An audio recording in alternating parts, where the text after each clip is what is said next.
ప్రభువైన యేసుక్రీస్తు నామములో అందరూ కూడా వందనాలు తెలియజేసుకుంటున్నాం.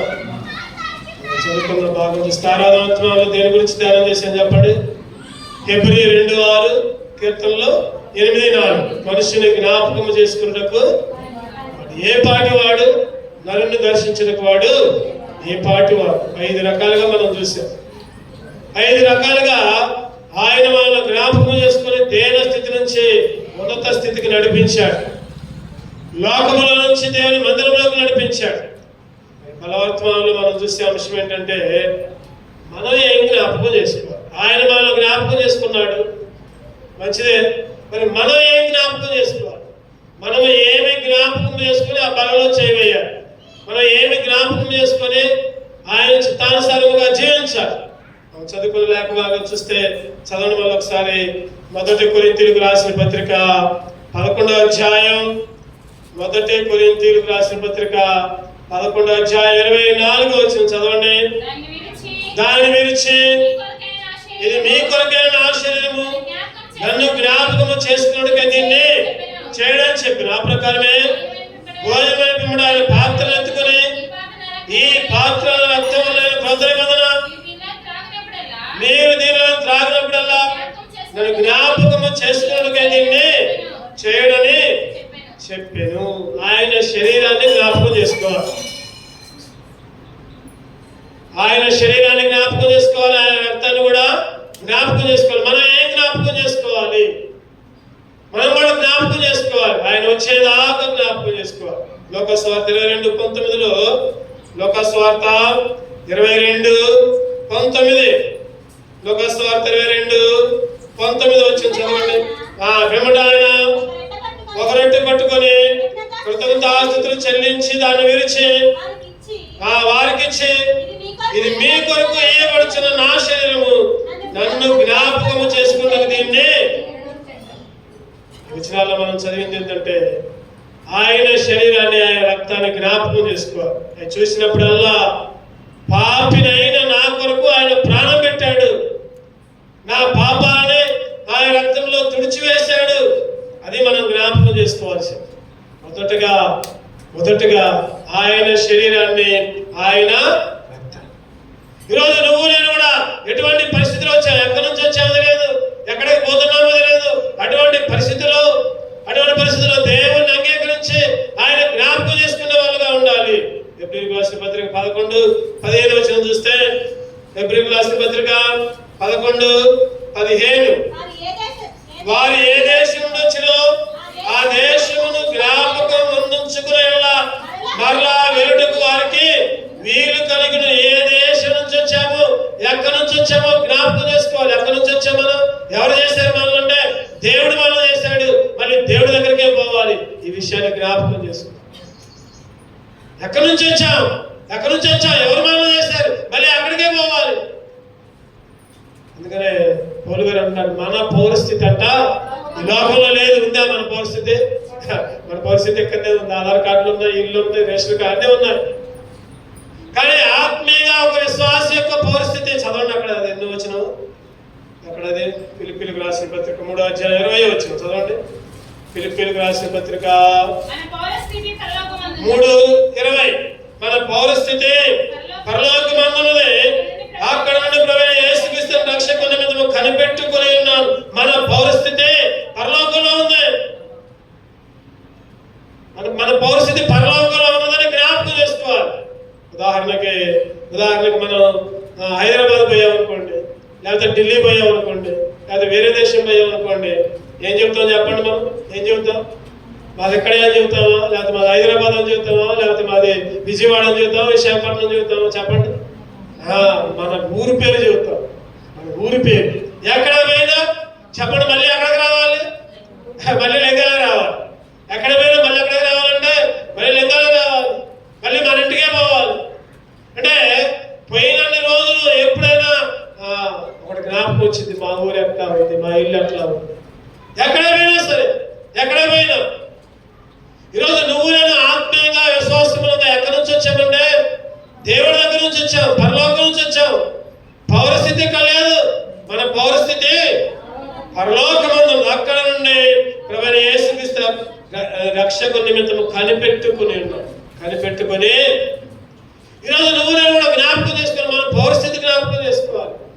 ఏదో ఒక రోజు ఇక్కడ వదిలిపెట్టి వెళ్ళాల్సిందే. ఆయన శరీరము, ఆయన రక్తము నా కొరకే చిందించబడింది. ఆయన మరణ పునరుద్ధానాలు, ఆయన నా కొరకు చనిపోయాడు. మొదటిగా ఏం జ్ఞాపకం చేసుకోవాలంటే మన పౌరస్థితి జ్ఞాపకం చేసుకోవాలి.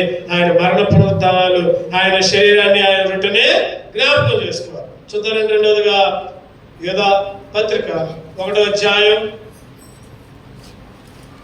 యోధా పత్రిక 1వ అధ్యాయం 17-18 కలిసి ఉంటే చదవండి. అయితే ప్రియులారా, అంత్యకాలం నందు తమ భక్తిహీనమైన దురాశల చొప్పున నడుచు పరిహాసకులందరని మన ప్రభు అయిన యేసుక్రీస్తు అపోస్తలులు పూర్వమందు మీతో చెప్పిన మాటలనే జ్ఞాపకము చేసుకొనుడే. ఏంటంటే అంత్యకాలం నందు తమ భక్తిహీనమైన దురాశల చొప్పున నడుచు పరిహాసకులు ఉందురని మన ప్రభు అయిన యేసుక్రీస్తు అపోస్తలులు పూర్వమందు మీతో చెప్పిన మాటలు జ్ఞాపకము చేసుకునుడే. జ్ఞాపకము చేసుకునుడే అంటే అంతా చెడే. ఒక మాట చెప్పాలంటే ఈ చెడు, భక్తిహీనత, దురాశ అంతా చెడిపోయిన స్థితి. ఈ చెడిపోయిన స్థితిలో నుంచి దేవుడు ఆయన మాట ద్వారా ఈ లోకం నుంచి నిన్ను విడిపించాడు. అది జ్ఞాపకం చేసుకోవాలి. అంటే దేవుని మాటను జ్ఞాపకం చేసుకునే వాళ్ళంగా ఉండాలి. మీతో చెప్పిన మాటలను, దేవుడు మనతో ఏదైతే మాటలు చెప్తాడో ఆ మాటలు జ్ఞాపకం చేసుకోవాలి. మొదటిగా ఆయన శరీరాన్ని, ఆయన రక్తాన్ని, మన పౌరస్థితిని, మనం ఎక్కడి నుంచి వచ్చాం, మన జీవితం ఏంటి, చనిపోయిన తర్వాత ఎక్కడికి పోతాం, ఈ జ్ఞాపకం చేసుకోవాలి. రెండవదిగా ఆయన మాటలు, ఒక మాటలో చెప్పాలంటే దేవుని మాటల్ని జ్ఞాపకము చేసుకోవాలి. దేవుని మాటకు లోబడాలి. దేవుని మాట వినాలి. దేవుని మాటకి చెప్పండి వెంటనే ఓకే చెప్పాలి. ఓకే చెప్పాలి. ఈరోజు దేవుని మాట ఈరోజు వినలేకపోతున్నాం. మనం దేవుని మాటకి దూరంగా ఉంటున్నాం. అసలు వినిపించుకోవట్లా. ఒక మాట అయితే కొంతమంది ఒక్కోసారి వినిపించుకోరు.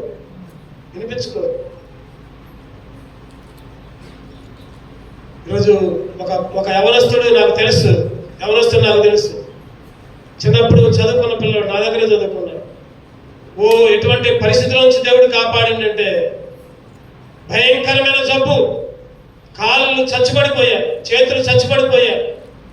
అటువంటి పరిస్థితుల్లో ఎన్నో హాస్పిటల్ ఎంతో మంది దైవజనులు ప్రార్థన చేశారు. 10వ తరగతి చదివేటప్పుడే జరిగింది ఇదంతా. ఆ టైంలో నేను కూడా వెళ్ళా. ఆ టైంలో నాకు కూడా వాక్య అనుభవం అంతగా లేదు. అయినా కానీ ప్రార్థన చేయండి అన్నారు.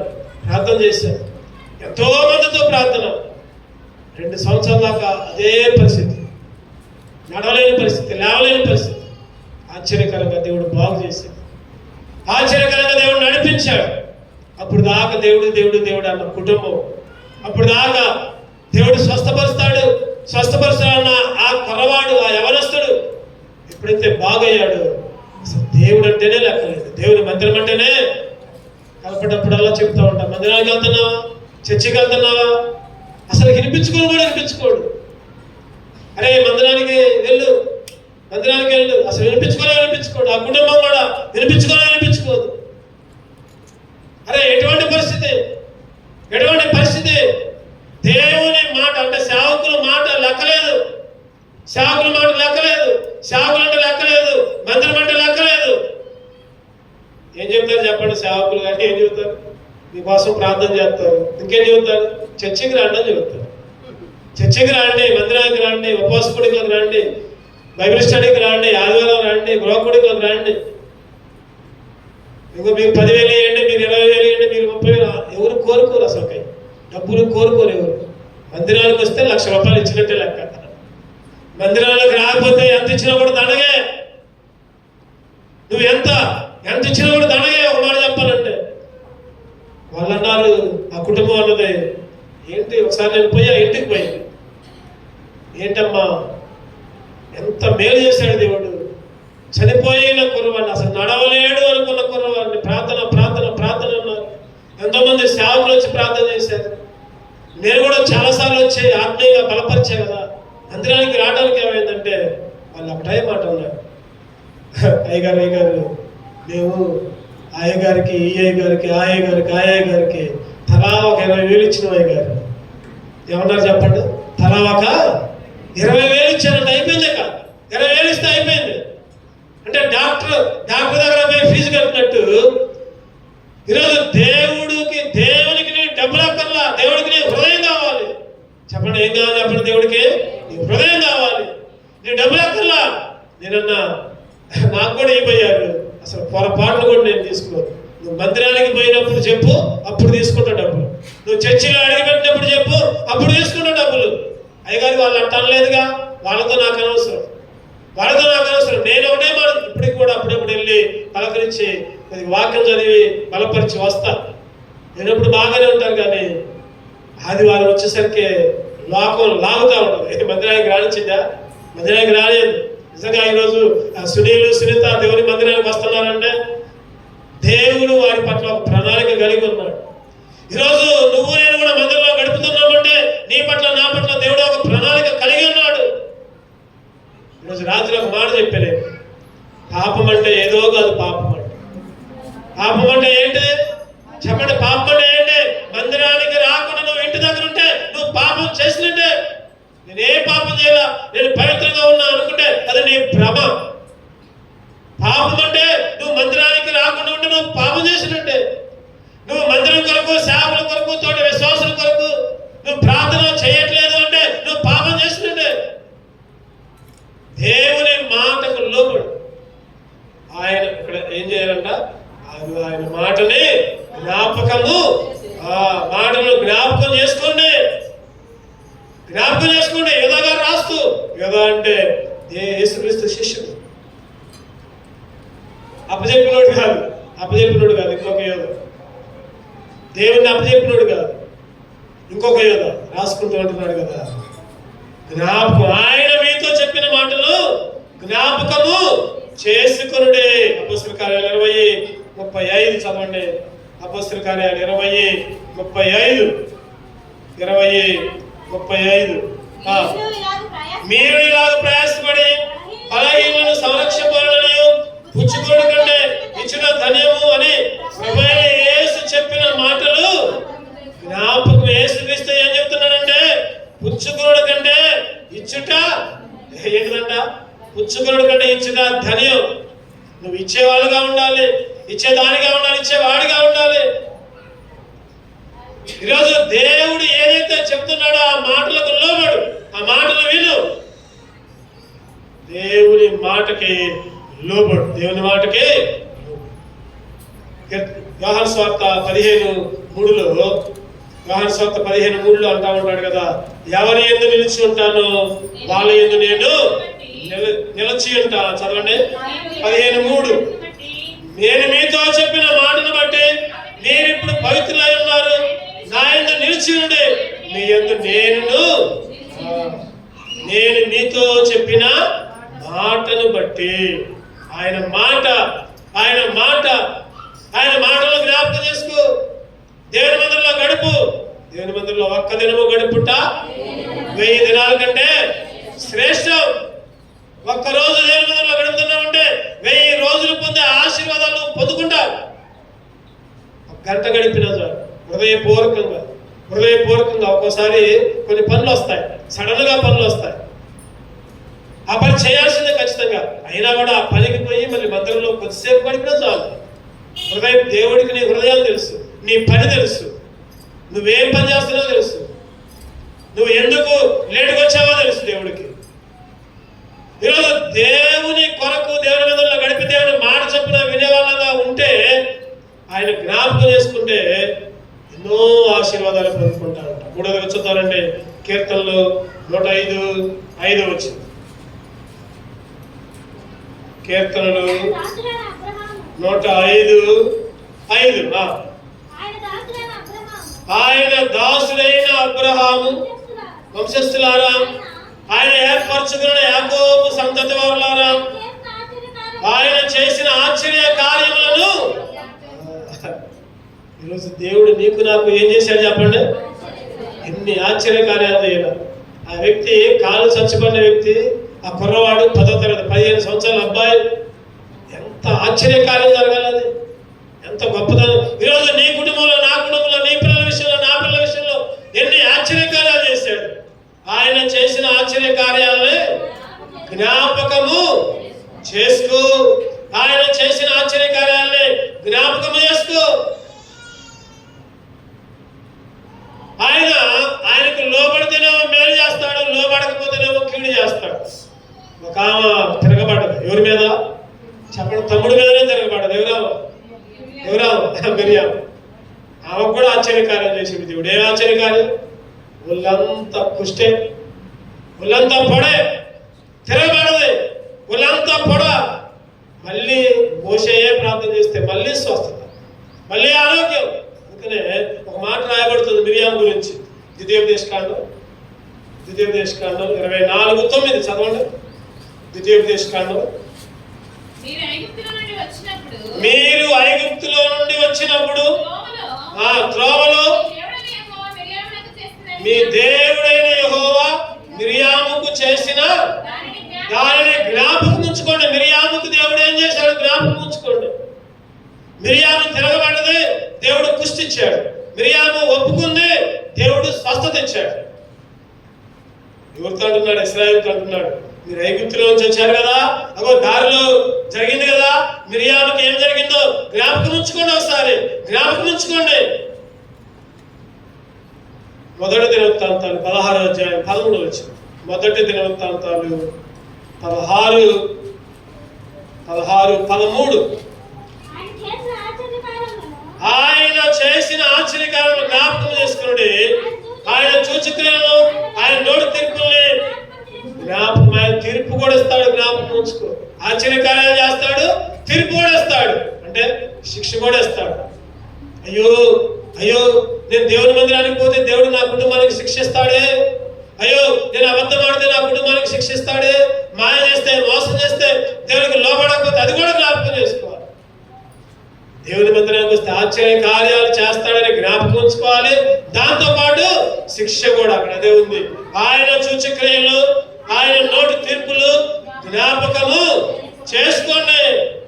ఇశ్రాయేల్ అంట జ్ఞాపకమే చేసుకోలేదంట. ఆయన ఆశ్చర్య కార్యాలంట మర్చిపోయారంట. 106 కీర్తనలు 106:13 చదవండి.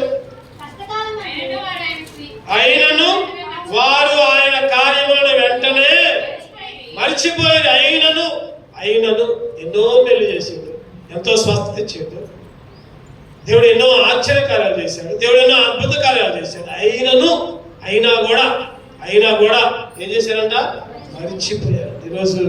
ఈరోజు చాలా మంది దేవుడు చేసిన కార్యాలను మర్చిపోయి దేవుని సన్నిధికి దూరంగా ఉంటున్నారు. మందిరానికి రా అని చెప్తుంటే మందిరానికి రాకుండా ఇష్టం వచ్చిన జీవితం జీవిస్తూ వస్తూ ఉంటున్నారు. ఈరోజు మందిరంలో ఉన్న కష్టమైన దేవుని సన్నిధిలో గడపాలంటే, దేవుని సన్నిధిలో గడపాలి, దేవుని ఆశీర్వాదాలు పొందుకోవాలి, దేవుని మేలు జీవితాంతం పొందుకోవాలంటే దేవుని మందిరంలో గడపాలనే, దేవుని మందిరంలో జ్ఞాపకం చేసుకోవాలనే జ్ఞానాన్ని పొందుకోలేకపోతుంది. ఎంతో నష్టపోతారు. ఇప్పుడు బాగుండొచ్చులే కానీ దేవుడు కీడు కూడా చేస్తాడు, దేవుడు తీర్పులు కూడా ఇస్తాడు. నోటి క్రియల ద్వారా, నోటి మాటల ద్వారా. ఈరోజు మూడవదిగా ఆయన చేసిన ఆశ్చర్య కార్యాలనే జ్ఞాపకము చేసుకో. 4వదిగా చదవాలండి. 4వదిగా 2 పేతురు 3:2 వచ్చింది. 2 పేతురు 3:2 పరిశుద్ధ ప్రవక్తల చేత పూర్వమందు పలుకుబడిన మాటలను ప్రభు అయిన రక్షకుడు మీ అపోస్తలుల ద్వారా ఇచ్చిన ఆజ్ఞలను మీరు జ్ఞాపకము చేసుకొనవలన విషయం నీవు జ్ఞాపకం చేసి జ్ఞాపకం చేసుకోవాలంట. దేవుని ఆజ్ఞలు జ్ఞాపకం చేసుకో. దేవుని ఆజ్ఞలు చెప్పండి. దేవునికి ఎన్ని ఆజ్ఞలు ఉన్నాయి? మనకి 10 ఆజ్ఞలు. కొత్త నిబంధనలు ఎలా ఆజ్ఞించాడు? 2 ఆజ్ఞలు. ఈరోజు ఆ 2 ఆజ్ఞలే కాదు, 10 ఆజ్ఞలు. ఆ 2 ఆజ్ఞలు 10 ఉన్నాయి. దేవుని ఆజ్ఞలు జ్ఞాపకం చేసుకో. ఈరోజు దేవుని న్యాయ విధులు జ్ఞాపకం చేసుకున్నాం. ఈరోజు ఆయన ఆజ్ఞలను లోబడట్లా. నీ పొరుగు వారిని ప్రేమించమంటే పొరుగు వారిని ఎప్పుడు తిట్టడమే మన పని. దేవుడు ఏమంటున్నాడు చెప్పండి, నీ పొరుగు వారిని ప్రేమించుంటే మనం ఏం చేస్తున్నాం, ఎప్పుడు పొరుగు వాళ్ళ మీద ఆడిపోసుకోవడమే. వాళ్ళని ఆ మాట తింటాం, ఈ మాట తింటాం, ఇంకా దాని మీద దీని మీద ఏదో. ఈరోజు దేవుడు అంటున్నాడు, పైన కానీ కింద కానీ భూమి మీద కానీ సముద్రం కానీ ఆకాశం కానీ దేన్ని పూజ చేయకూడదంటే మనమేమో ఆదివారాలు దేవుని మందిరంలోకి రాకుండా ఎక్కడికెక్కడికో గడుపుతున్నాం, ఎక్కడికెక్కడికో వెళ్తున్నాం. దేవుని ఆజ్ఞ, దేవుని ఆజ్ఞ. మేము మందిరానికి రావాలని తీర్మానం తీసుకున్నాం. రాత్రి చదువుకున్నాం, అది కూడా నెహెమ్యా. చదవండి అన్నమాట, నెహెమ్యా. ఇది కూడా రాత్రి మనం చేసుకున్నాం. 9వ అధ్యాయం చివరి వచనమా? నెహెమ్యా 10:39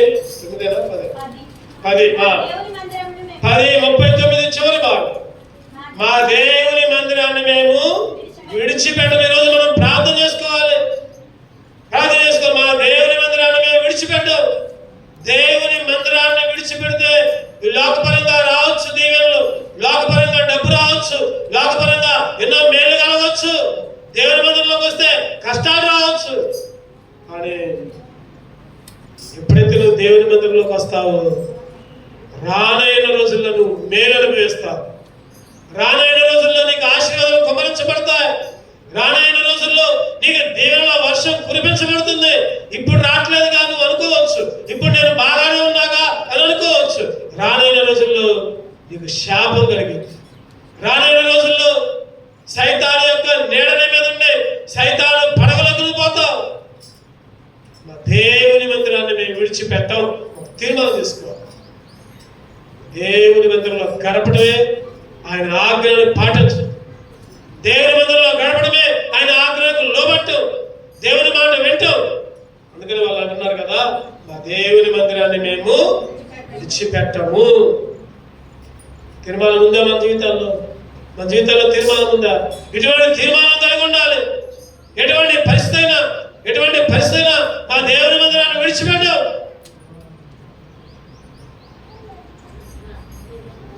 దేవుని ఆజ్ఞలకు లోబడేసాం. చివరిగా ఇంకోటి చూసుకొని మనం ముగించుకోం. ప్రకటన 2వ అధ్యాయం 5వ వచనం. ప్రకటన 2వ అధ్యాయం 5వ వచనం. నువ్వు ఏ స్థితిలో నుండి పడితే అది జ్ఞాపకము చేసుకొని మారు మనసు పొంది ఆ మొదటి క్రియలను చేయము. అట్లు చేసి నీవు మారు మనసు పొందితేనే సరే. నేను నీ యొద్దకు వచ్చి నీ దీపస్తంభమును దాని చోటు నుండి తీసివేస్తా. నువ్వు ఏ స్థితిలో పడ్డావో జ్ఞాపకం చేసుకో. నువ్వు మారు మనసు పొందు. మారు మనసు పొందితేనే సరే అంట. లేని అడల పొందితే పొందు, అట్లా పొందితేనే సరే. లేకపోతే నీకు ఇంతే. నీ దగ్గరకు వచ్చి నీ దీపస్తంభాన్ని పడవేస్తా, తీసివేస్తా, వెలగకుండా వేస్తా. అప్పుడు దాకా వెలుగుతున్నావు. దేవుడు అంటున్నాడు కదా, నువ్వు మారు మనసు పొందు, రక్షణ పొందు. నువ్వు ఏ స్థితిలో ఉన్నావో జ్ఞాపకం చేసుకో. ఈరోజు ఒక్కసారి మనం ఏ స్థితిలో ఉన్నామో మనకు తెలియదు. మనం లోకంలో ఉంటున్నాం, అన్యుల దగ్గర ఉంటున్నాం, దేవుని మాట మేరుతున్నాం, దేవునికి లోబట్ల ఆదివారం ప్రార్థనకు పోతున్నానే అని అనుకుంటున్నావు. కానీ జీవితం అంతా లోకంలోనే జీవిస్తూ ఉంటున్నావు.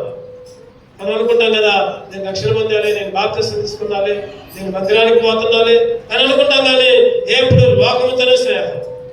మళ్ళీ అనుకుంటాం కదా, అసలు అది జ్ఞాపకమే ఉండదు. జ్ఞాపకం అన్నిటితో సహవాసం చేసే సంగతే. అందుకనే ఇక్కడ రాయబడుతుంది, నువ్వు ఏ స్థితిలో నుండి పడుతావో అది జ్ఞాపకం చేసుకొని మారు మనసు పొందు. నువ్వు పోయేది కరెక్ట్ కాదు, నువ్వు మాట్లాడేది కరెక్ట్ కాదు, నువ్వు ఉండేది కరెక్ట్ కాదు, నువ్వు చెప్పేది కరెక్ట్ కాదు, నువ్వు అనుకుంటున్నావేమో. జ్ఞాపకం చేసుకో, మారు మనసు పొందు. తిరిగి రా. మొదటి క్రియలు చేయము. అట్లా చేస్తేనే సరే. లేకపోతే నీ దీపస్తంభాన్ని దాని చోటు నుండి తీసివేస్తా.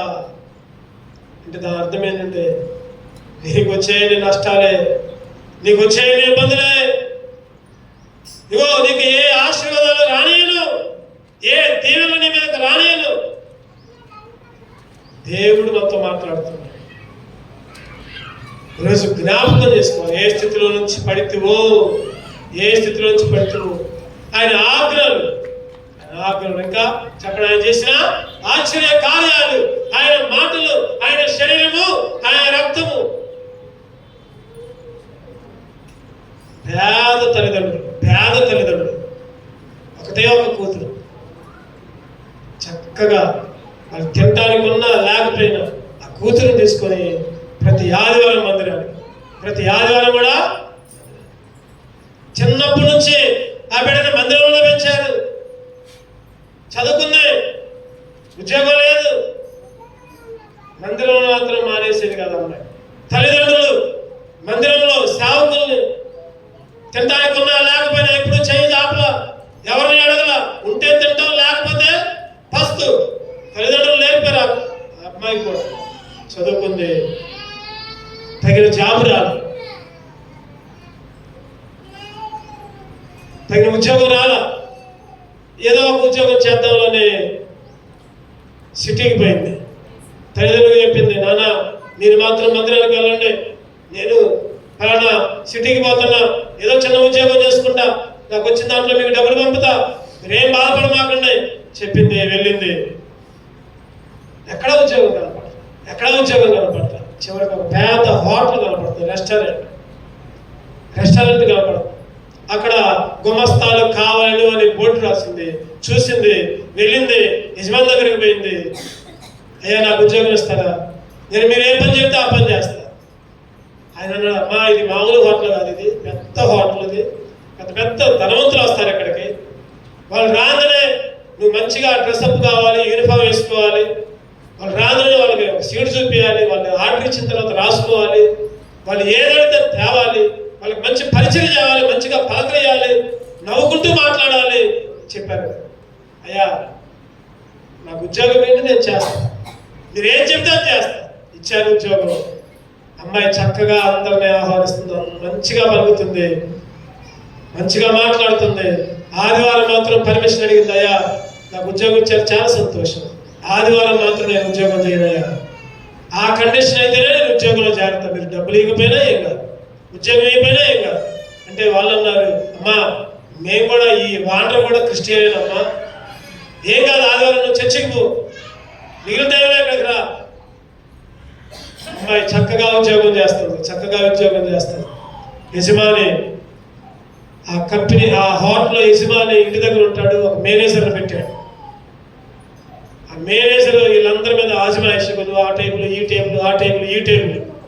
ఒకసారి అనుకోకుండా ఒక పిచ్చి వ్యక్తి వచ్చాడు లోపల. పిచ్చి వ్యక్తి, సొక్కా లేదు, ఒంటికి చిరిగిపోయిన ప్యాంటు, మాసిపోయిన గడ్డం, అడుక్కునే పరిస్థితి. ఆ వ్యక్తి హోటల్కి రాగానే పాపం ఈ అమ్మాయి, అందరేమో ఈ హోటల్కి రావద్దు, ఇది పెద్ద హోటల్, కానీ ఈ అమ్మాయి అమ్మది కదా, మంచిగా లోపలికి తీసింది. కూర్చోండి అని చెప్పింది. ఏం కావాలంటే ఆయన అన్నాడు కదా, అమ్మ ఒక దోశ, ఒక 2 ఇడ్లీ తెస్తున్నా అమ్మ. ఈ అమ్మాయి, ఉండండి మంచిగా తాగండి, నేను తీసుకుని వస్తాను, చక్కగా పలకరించి.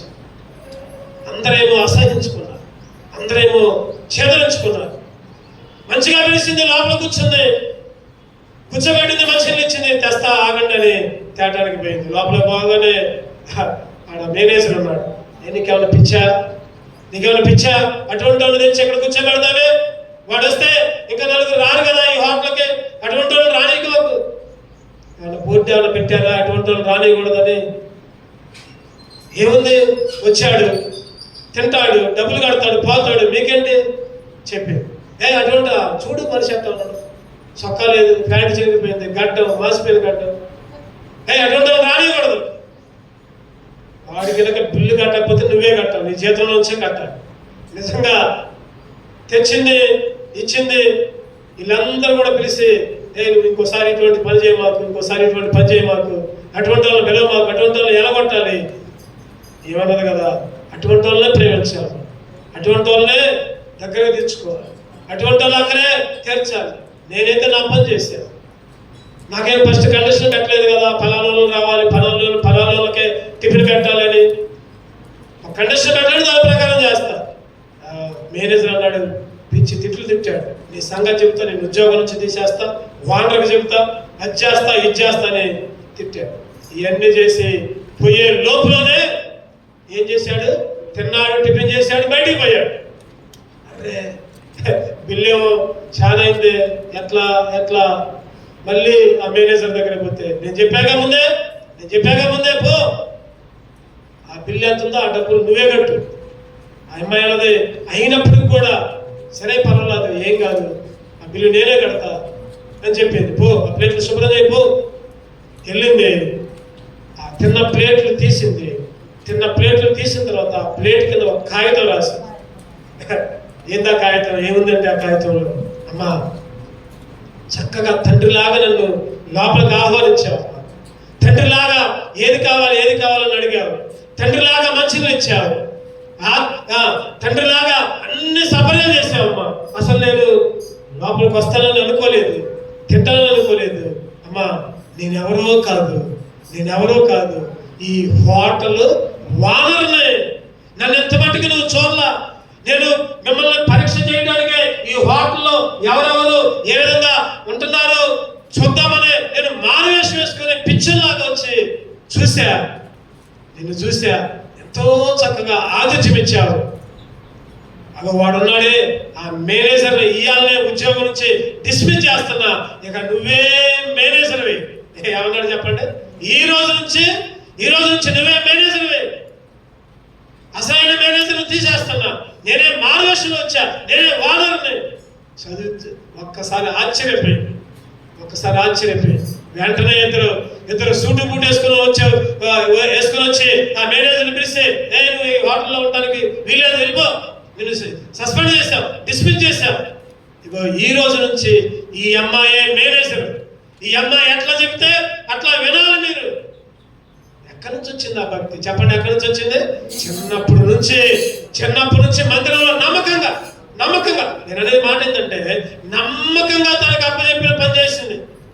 చిన్న ఉద్యోగమైనా, చిన్న జాబ్ అయినా, లేదా చిన్న పరిస్థితి అయినా, కూరైనా, పొలానికి పోయినా, నువ్వు ఏ ఉద్యోగం చేసినా, అరే నా ఉద్యోగం తక్కువదే, నేను వాచ్మెన్నే, లేదా నేను పలానా పని చేసుకుంటున్నానే, బాధపడద్దు. చిన్న పనైనా నమ్మకంగా చేయి.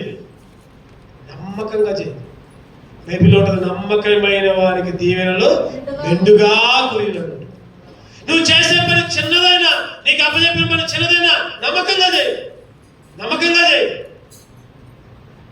ఆ యజమాని నిన్ను ఎంత నమ్ముతున్నాడో ఆ నమ్మకం కంటే ఎక్కువ చేయి. నిన్ను దేవుడు, ఆ యజమానితో పాటు దేవుడు కూడా నిన్ను దీవిస్తాడు.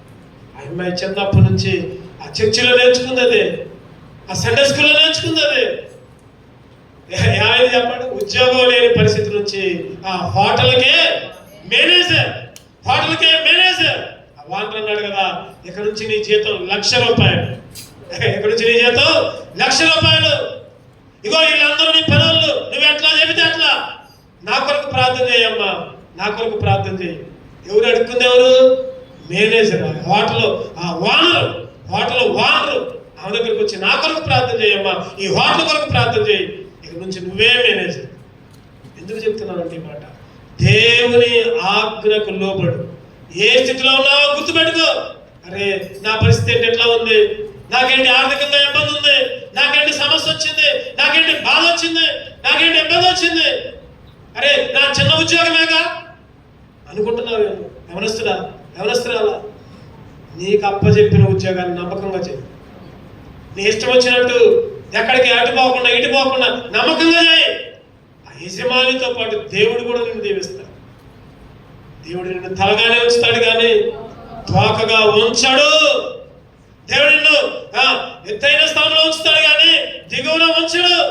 ఆశీర్వాదం నువ్వు ఎక్కడ ఉన్నా నువ్వు ఇంటి దగ్గర ఉన్నా, ఉద్యోగంలో ఉన్నా, పొలంలో ఉన్నా, కాలేజీలో ఉన్నా, ఉద్యోగం నీ బజార్లో ఉన్నా, ఊర్లో ఉన్నా, ఎక్కడ ఉన్నా నీ దీవెనల వర్షం నీ మీద కురిపిస్తాడు దేవుడు.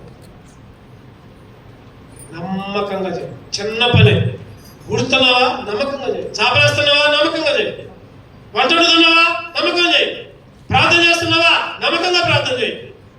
దేవుని మందిరానికి వస్తున్నావా? నమ్మకంగా మందిరానికి రా, సమయానికి రా. దేవుడు నీకు ఇచ్చిన సమయాన్ని నమ్మకంగా. ఈరోజు మనం ఎన్నో దీవెనలు, ఎన్నో ఆశీర్వాదాలు కోల్పోతున్నాం. కారణం ఏంటంటే నమ్మకం లోపించింది. చెప్పండి, ఎందుకు పొందుకోలేకపోతున్నాం? నమ్మకం లోపించింది. నమ్మకం ఉండట్లా, నమ్మకంగా ఉండలేక. అందుకనే సమస్యలు, అందుకనే చుట్టూ ఇబ్బందులు, ఇరుకులు, కష్టాలు, శోధనలు. ఇవన్నీ మనం జ్ఞాపకం చేసుకొని ఆయన పనులు చేయాలి. ఇవన్నీ మనం జ్ఞాపకం చేసుకోవాలి. ఈరోజు ఎటువంటి పరిస్థితి అయినా సరే, ఎటువంటి పరిస్థితి అయినా, అరే బాగుగానప్పుడేమో మందిరం లేదు, బాగుగానప్పుడేమో ప్రార్థన అన్నారు, సేవకులు అన్నారు, మందిరం అన్నారు. బాగైనప్పుడేమో మందిరం లేదు, ఏం లేదు. ఈరోజు ఉద్యోగం వచ్చేదాకేమో ఉద్యోగం కావాలంటారు, ఉద్యోగం వచ్చిందనేమో మందిరాన్ని మర్చిపోతున్నారు. ఈరోజు చదువులో ఉన్నతమైన స్థితి దేవుడు ఎంతో దీవిస్తున్నాడు, ఆశీర్వదిస్తున్నాడు. మందిరాన్ని మర్చిపోతున్నాడు. ఈరోజు నేనైనా, నువ్వైనా, ఎవరైనా సరే నీకు అప్పచెప్పిన దాంట్లో నమ్మకంగా ఉండు. అమ్మాయి అంట్లు కడుక్కునే అమ్మాయి, హోటల్లో టిఫిన్లు ఇచ్చి ఆ ప్లేట్లు కడిగే అమ్మాయి ఏమైంది చెప్పండి? ఏమైంది? నమ్మకంగా ఉంది. చేదరించుకోవాలా, ఆహ్వానించింది. హోటల్కే మేనేజర్ అయిపోయింది. అందరు పనుల మీద అధిపతి అయిపోయింది. ఈరోజు చిన్న పరిస్థితే, చిన్న ఉద్యోగమే, చిన్న కూలి పనే. నువ్వు పొలంకి పోయావంటే, నువ్వు పొలంలో పనిచేస్తానంటే ఆ రైతు నిశ్చింతగా ఉండాలి. వీళ్ళు దేవుని బిడ్డలు నమ్మకంగా పనిచేస్తారు, నిశ్చింతగా ఉండాలి. అట్లా పనిచేయి. రైతుకు లాభం వచ్చినట్టు పనిచేయి. రైతుని వదిలిపెడతాడా? చెప్పండి, వదిలిపెడతాడా? నువ్వు కూలికి పోయావంటే, లేదా నువ్వు ఇంకెక్కడికో పోయావంటే, నువ్వు కాలేజీకి పోయావంటే, నువ్వు స్కూల్కి పోయావంటే, నువ్వు చదువుకున్నావంటే, పిల్లలను గుర్తుపెట్టుకోండి. మీరు చదువుకున్నారంటే నమ్మకంగా చదువుకోండి. మీ నాన్న ఉన్నప్పుడు, మేము ఉన్నప్పుడు కాసేపు పుస్తకాలు తీయడం, మీ నాన్న లేనప్పుడు, మేము లేనప్పుడు టీవీలు, ఫోన్లు నొక్కడం, అదిగా చేయాల్సిందే. నమ్మకంగా చదువుకో, నమ్మకంగా కాలేజీకి పో, నమ్మకంగా స్కూల్కి పో. దేవుడికి అప్పచెప్పు, దేవుని మందిరంలో లోబడు, దేవుని మందిరంలోకి రా. నువ్వు ఎంత బిజీ అయినా. నేను నాకు పొద్దున ఒక పోస్ట్ చూసాను, వెంటనే పెట్టా. చూసారా ఎవరన్నా? చూసిన వాళ్ళు చేతి రాత్రి నా పోస్ట్ ఏంటో చెప్పండి. ఒక్కళ్ళు చూసారా? ఒక్కళ్ళే చూసారు, ఇంకెవరు చూడలేదా? అన్ని చూస్తారు, ఫోన్లలో అన్ని చూస్తారు, ఇటువంటి చూడరు. ఏంది చెప్పండి. Hello busy person. ఈరోజు సండే దేవుని మందిరంలోకి వెళ్ళు, దేవునిలో ఉండు, దేవుని ఆరాధించు. నువ్వు ఎంత బిజీ అయినా ఆదివారం దేవుని మందిరంలో గడుపు, ఆదివారం దేవుని సన్నిధికి రా. నమ్మకంగా ఉండు దేవుని పట్ల. ఆయన జ్ఞాపకం, చెప్పండి, ఏం జ్ఞాపకం చేసుకోవాలి? మొదటిగా శరీరాన్ని, రక్తాన్ని జ్ఞాపకం చేసుకోవాలి. ఆయన మాటలు జ్ఞాపకం చేసుకోవాలి. ఆయన ఆశ్చర్య కార్యాలని జ్ఞాపకం చేసుకోవాలి. ఆయన ఇచ్చిన ఆజ్ఞల్ని జ్ఞాపకం చేసుకోవాలి. చివరగా ఏ స్థితిలో పడ్డావో నమ్మకంగా ఉండు. దేవుడు నీ మీద ఆశీర్వాదాల వర్షం కురిపించును గాక. సరి చేసుకుందాం, కలుగుసుకుందాం, యోగ్యంగా బలలో చేయాలి. ఎక్కడ నమ్మకత్వం లోపించింది?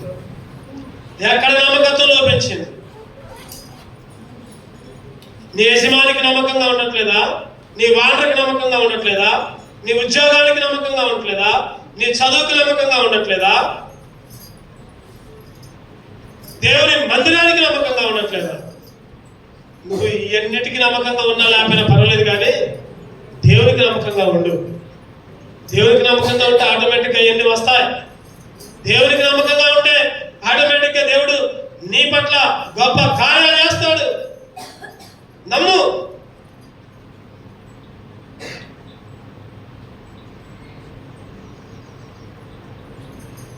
పరిశీలన చేసుకో, ఒక్క క్షణం ఆలోచించు.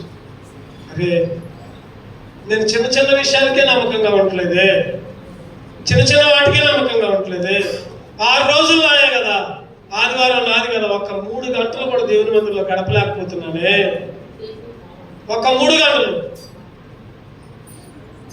లేటుగా వస్తాం, ఒక్కోసారి మధ్యలోనే పోతాం. అరే, ఇంత నమ్మకం లేని స్థితి, ఇంత నమ్మకం లేని పరిస్థితి. అరే, దేవుడు నా చదువుల్లో ఎంతో తోడుగా ఉంటున్నాడే, నాకు ఎంతో ఆరోగ్యం ఇస్తున్నాడే, నాకు చిన్న ఉద్యోగం ఇచ్చాడే, ఈ ఉద్యోగంలో కూడా నేను నమ్మకంగా ఉండలేదే. జ్ఞాపకం చేసుకో, ఆయన మాటలు, ఆయన ఆజ్ఞలు, ఆయన ఆశ్చర్యకార్యాలు, ఆయన శరీరం, ఆయన రక్తం, ఆయన మరణం, ఆయన మాట సరి చేసుకుందాం, యోగ్యంగా బలలో చేయాలి.